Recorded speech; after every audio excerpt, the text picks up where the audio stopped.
eu sou Rafaela Castilho e esse é o podcast Mente Aberta. Olá, eu sou Fabiane Negrini Luz, sou psicanalista. E o tema de hoje é ansiedade.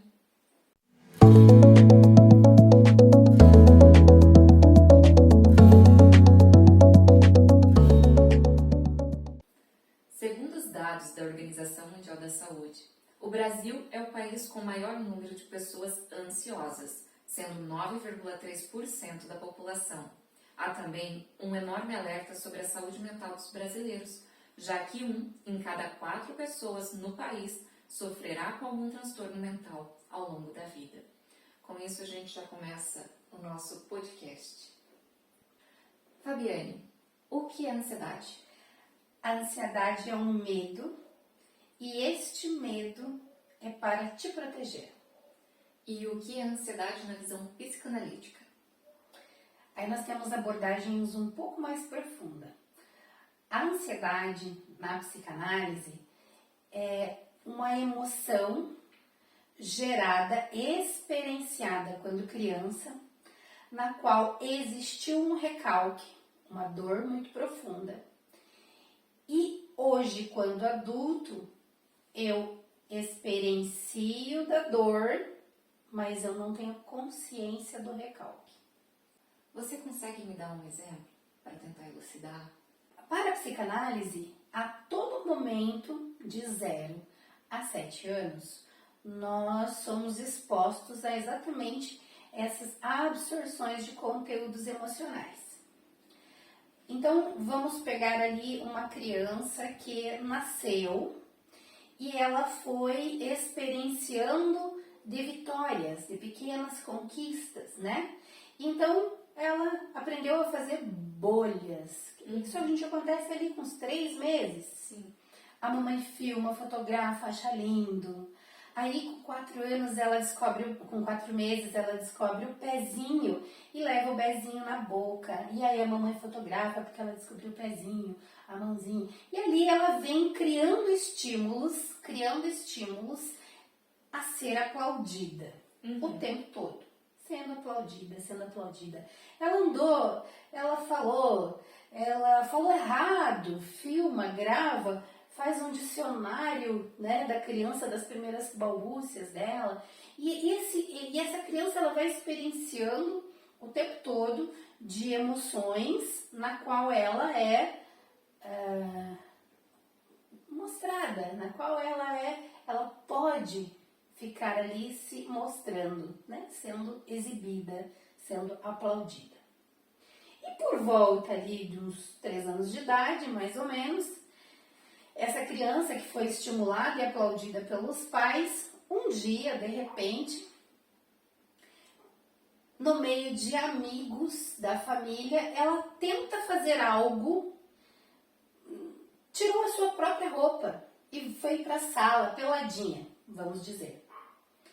Quando ela chega na sala, esta mãe, que sempre aplaudiu, a recrimina, ou este pai, a recrimina, mandando ela pro quarto, mandando ela, meu Deus, vá se vestir. E, enfim, cria, naquele momento, um trauma, na qual ela foi humilhada diante a pessoas. E ela vai realmente para esse quarto, sendo punida, né? E ela experiencia de uma emoção, que normalmente é o ódio, a raiva.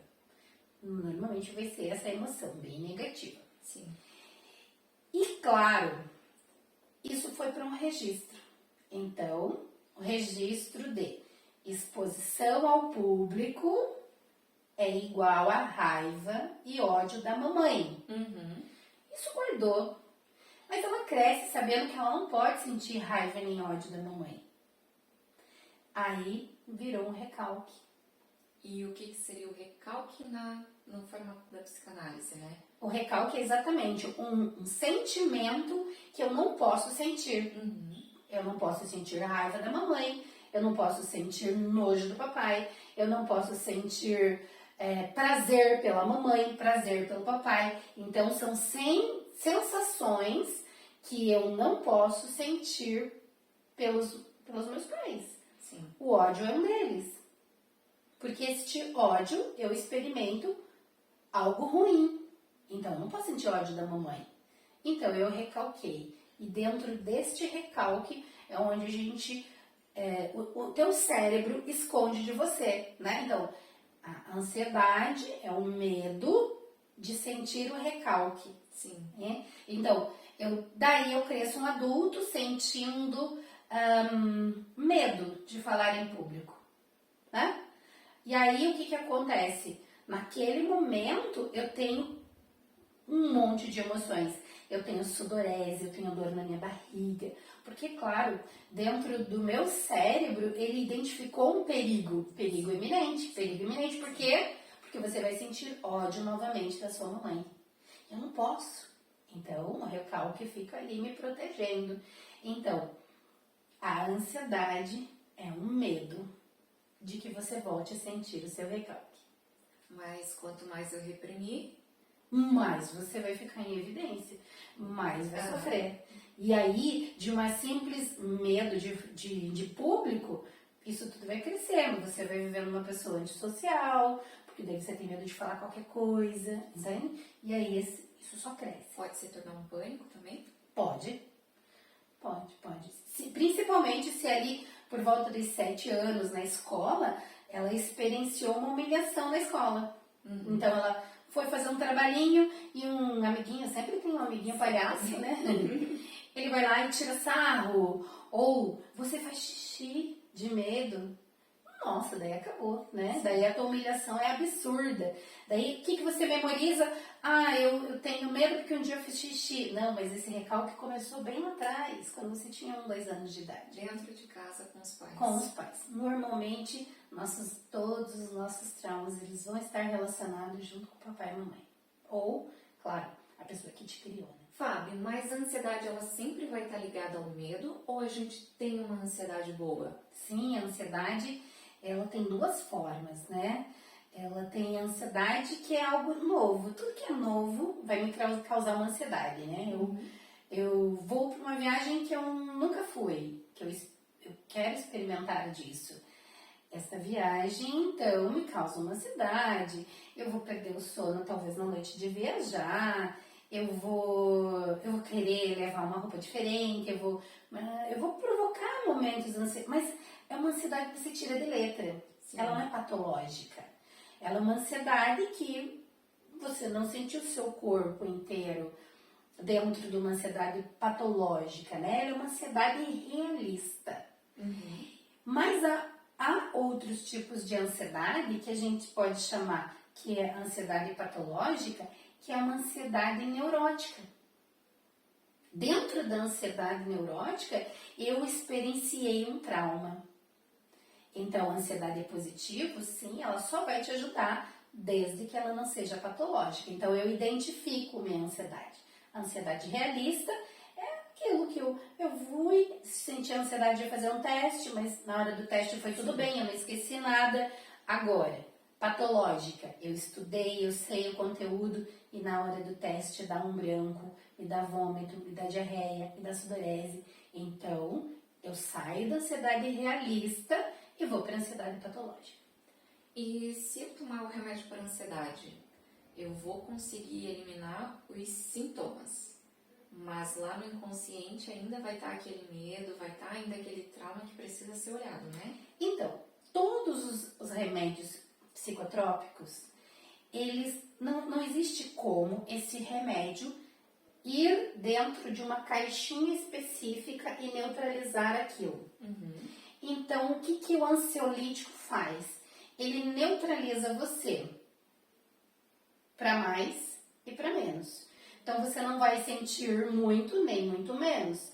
Você não vai ter medo, não vai ter coragem. Você não vai ter amor, não vai ter ódio. Ele te neutraliza. Então, ele faz você ficar numa linha do meio para que você não sinta nem tanto, nem pouco. E quando eu sei que eu estou saindo de uma ansiedade realista, né, como você falou, e passo para essa ansiedade que já é uma neurose, né? Isso, patológica, neurótica.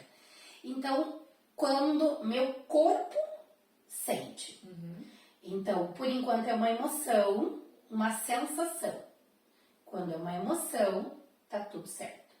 Agora, quando eu experiencio de um medo que me trava, de um medo que me dá diarreia, que me dá vômito, que me dá pânico, que me faz tremer, naquilo que eu sinto um desespero, ele me dá uma angústia até no peito.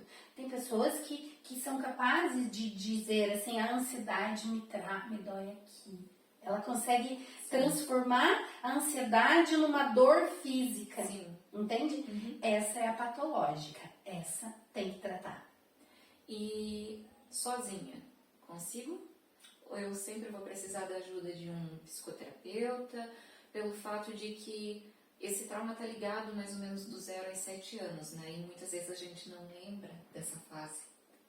Não, sozinha não consegue. Você vai ter que procurar uma psicoterapia.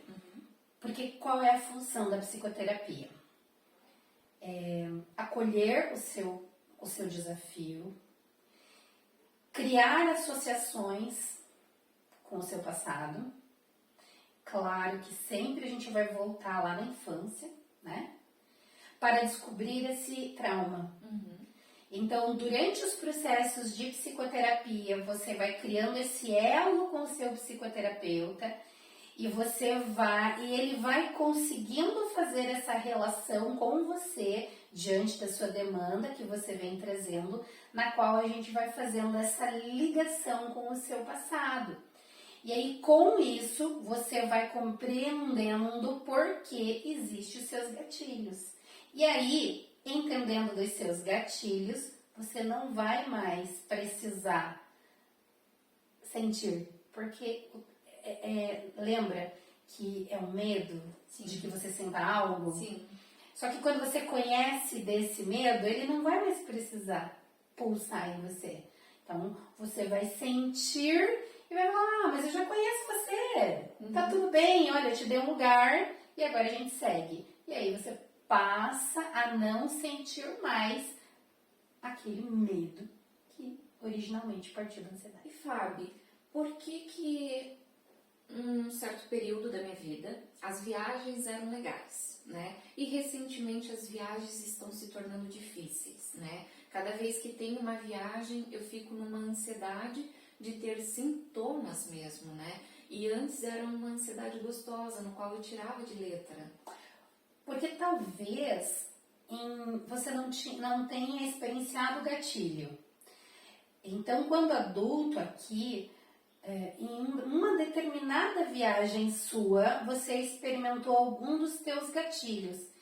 E a sua mente consciente busca informação na inconsciente para dar respaldo para isso. Sim. E provavelmente ela foi buscar uma informação de alguma tragédia. Sim. De viagem do seu passado, na qual ela traz as informações para hoje. Então, quando adulto, então nós não vamos crescer ansiosos.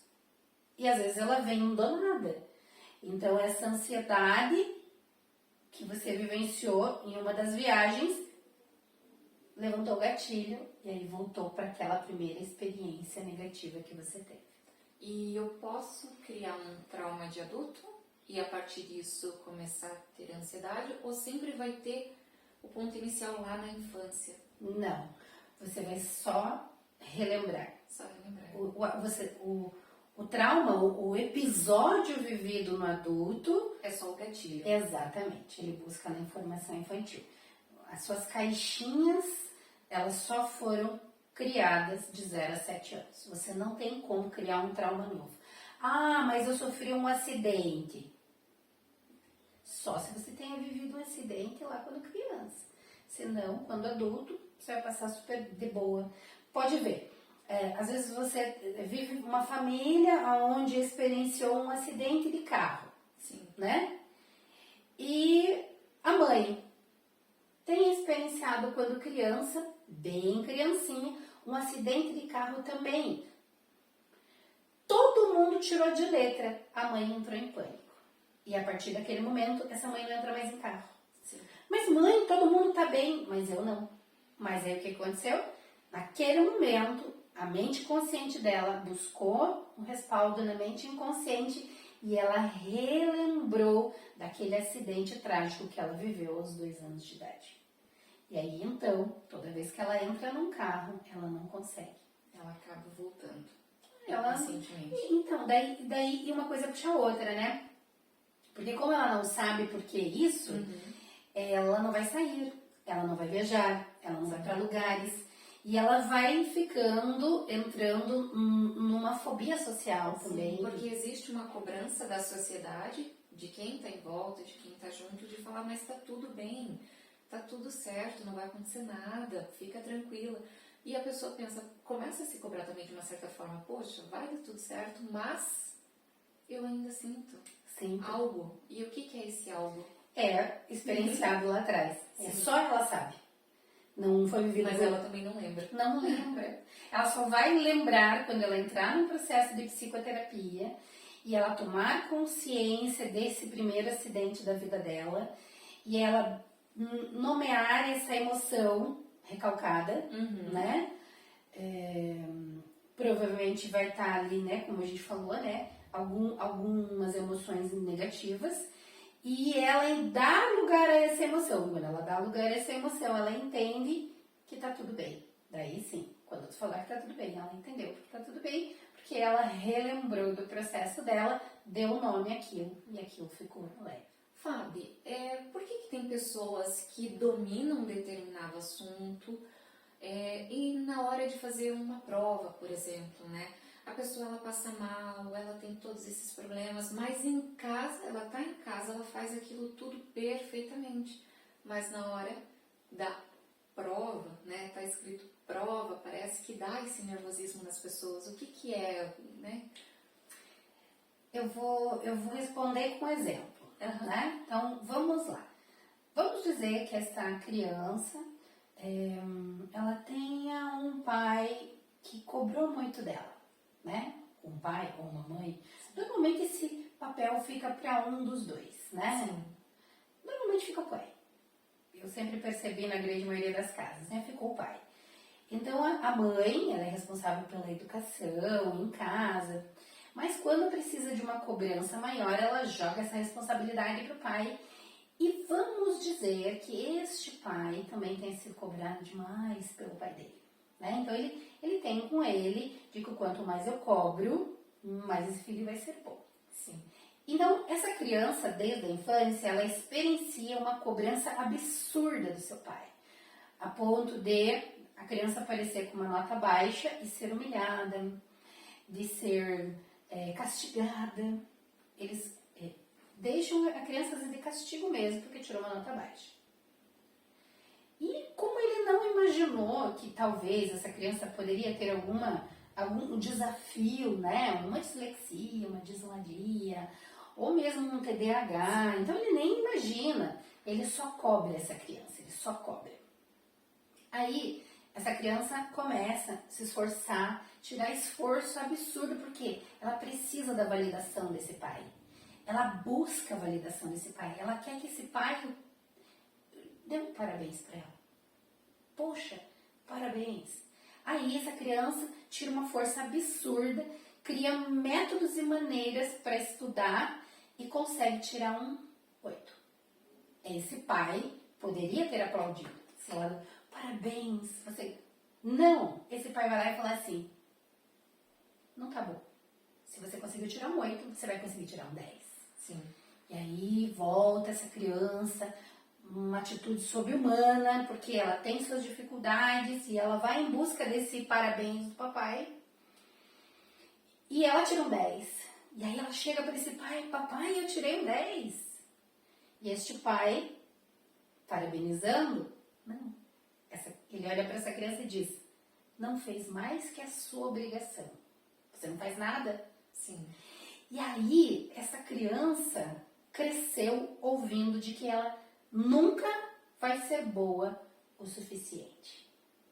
Ela pode fazer de tudo, ela pode tirar um 10. Mesmo assim, não vai acontecer a validação desse pai ou dessa mãe.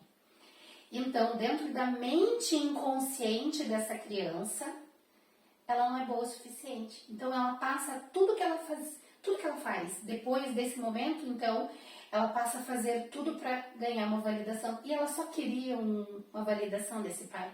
Talvez ele se torne um adulto crescido, fazendo de tudo para esse pai, para que um dia esse pai olhe para ele e fale assim, eu me orgulho de você. E esse pai não vai falar. Sim. Então ela foi experienciando desses momentos dessa vida e é claro, quando ela está diante de uma prova, quem que vem na mente? O pai. Que não validou ela quando criança. Então ela pode saber tudo, domina todo aquele assunto, mas colocou prova em cima, ela vai acabar Travando isso. Né? E tem mais, né? Porque atrás desse sentimento tem o recalque, lembra? Sim. E qual é o recalque? O ódio. Ódio. O ódio. Porque eu odeio esse meu pai. Mas eu não posso sentir o ódio, lembra? Sim. Porque se eu sentir o ódio, é errado. Porque eu tenho que honrar pai e mãe. Eu não posso sentir o ódio do meu pai. Então ela recalca esse sentimento. Mas atrás dessa prova tem o ódio. Então ela trava para não sentir o ódio do pai. Tudo isso só por proteção. E, Fábio, o que a gente pode fazer, então, para ajudar uma pessoa que está passando naquele momento? Ela está com sintomas, ela está ansiosa.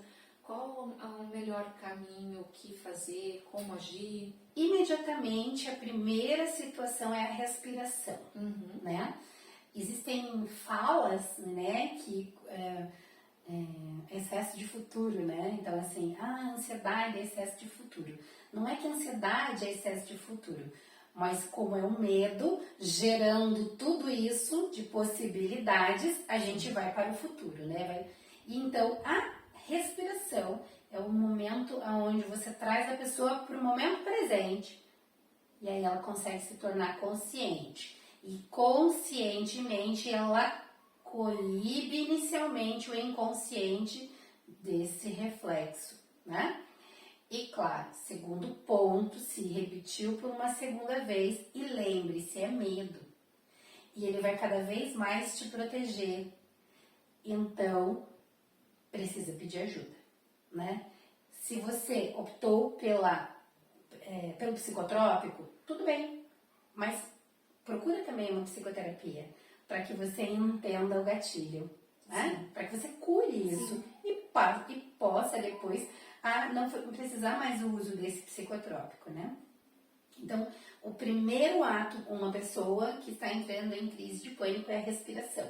Trazê-la para o momento presente, molhar o rosto dela, trazê-la para o presente, o mais presente possível. Respira, inspira, né? Fazendo com que tá tudo bem. Isso daí é só uma proteção, né? E aí, no segundo momento, pedir ajuda, tanto psiquiátrica quanto psicoterapeuta, para que você não volte a sentir, porque é horrível demais. Sim, já passei por algumas situações e aquela coisa que você falou, a gente consegue transformar em dor física, porque eu sinto realmente a dor no peito, eu tenho sudorese, eu tenho tudo que é possível e parece que vai apagar.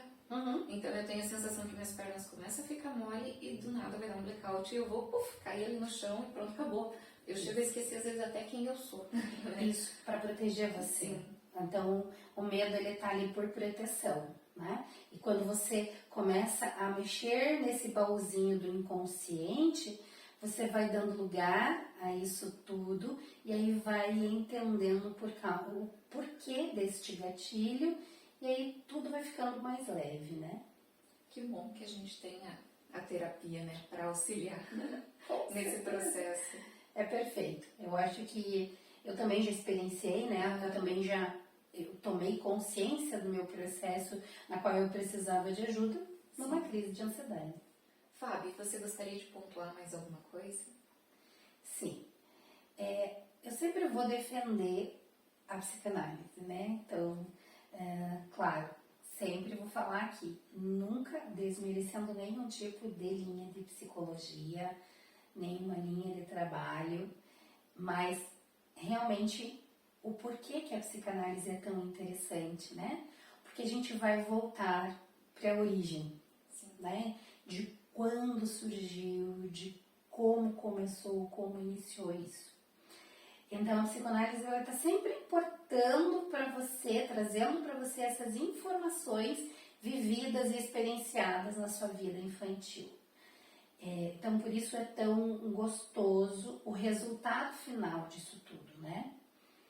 Mas independente se você está vendo esse vídeo agora e você não está tomando nenhum tipo de cuidados, só está experienciando da ansiedade, procure uma ajuda, né, de um psicoterapeuta, porque ele vai caminhar contigo e vai ser muito importante mesmo para você sair, porque sem essa ajuda dificilmente você vai conseguir superar, só tende a crescer.